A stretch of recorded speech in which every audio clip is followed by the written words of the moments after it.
선교단체 재산인 부동산을 사유화하며 논란이 불거진 인터콥 선교회가 언론에 공식 입장을 밝혔습니다. 그럼에도 선교사들의 탈퇴는 계속되는 가운데 타 선교단체로의 이동 문의가 늘어나고 있는데요.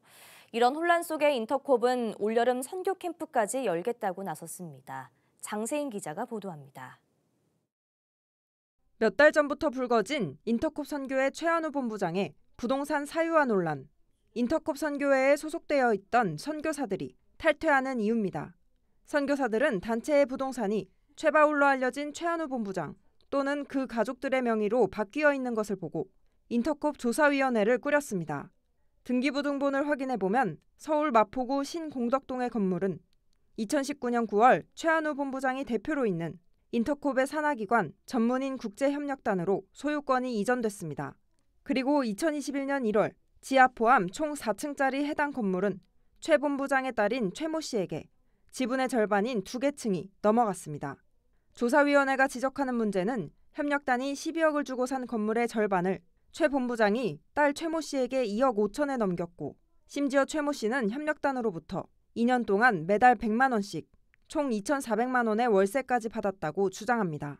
이 같은 상황에 대해 인터콥 선교회 최 본부장 측이 최근 언론에 밝힌 입장은 부동산 매매로 자신의 딸이 금전적 이익을 얻은 것이 없고 해당 건물은 협력단 명의로 원상복구시켰다는 겁니다.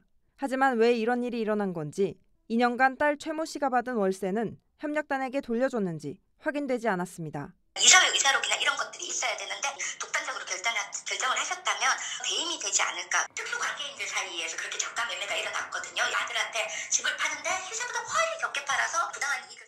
이외에도 경북 상주시 선교단체 건물과 단체 재정으로 가입한 연금 상속보험 등 조사위원회가 지적한 최 본부장의 선교단체 재산 사유화 문제에 대해 인터콥은 단체의 동의하에 이뤄져 문제가 없다는 입장을 밝혔습니다.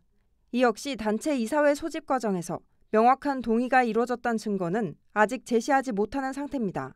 지난 3개월간 인터콥 소속 선교사 1,500여 명 중 5분의 1인 약 300명이 탈퇴했고 타 선교단체에 가입 문의를 하는 등 탈퇴 러시가 이어지는 것으로 알려졌습니다.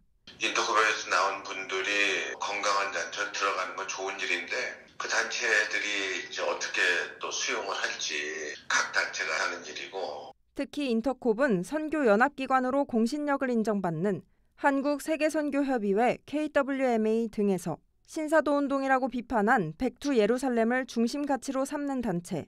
대한예수교장로회 합신총회에서는 이단 규정까지 내린 바 있어 탈퇴 선교사들을 주요 교단에서 받을 수 있을지 여부는 논의가 필요해 보입니다. 많이 이렇게 생각들을 하고 있는 것 같아서 교계가 같이 좀 얘기가 되고 어떤 스탠스를 정해야 되지 않을까 생각이 드는데요. 그런 오리엔테이션이나 교육들이 좀 있어야 되겠죠. 취재진은 인터콥 선교회의 정확한 입장을 듣기 위해 취재를 시도했으나 연락이 닿지 않았습니다. 한편 인터콥은 각종 논란을 수습도 하기 전에 조만간 경북 상주시에서 매년 2,000명 규모로 진행되어 왔던 선교 캠프를 개최하겠다고 밝힌 상태. 인터콥 선교회가 논란을 잠재울 수 있을지 향방에 교계의 관심이 모아지고 있습니다. 구티비 뉴스 장세인입니다.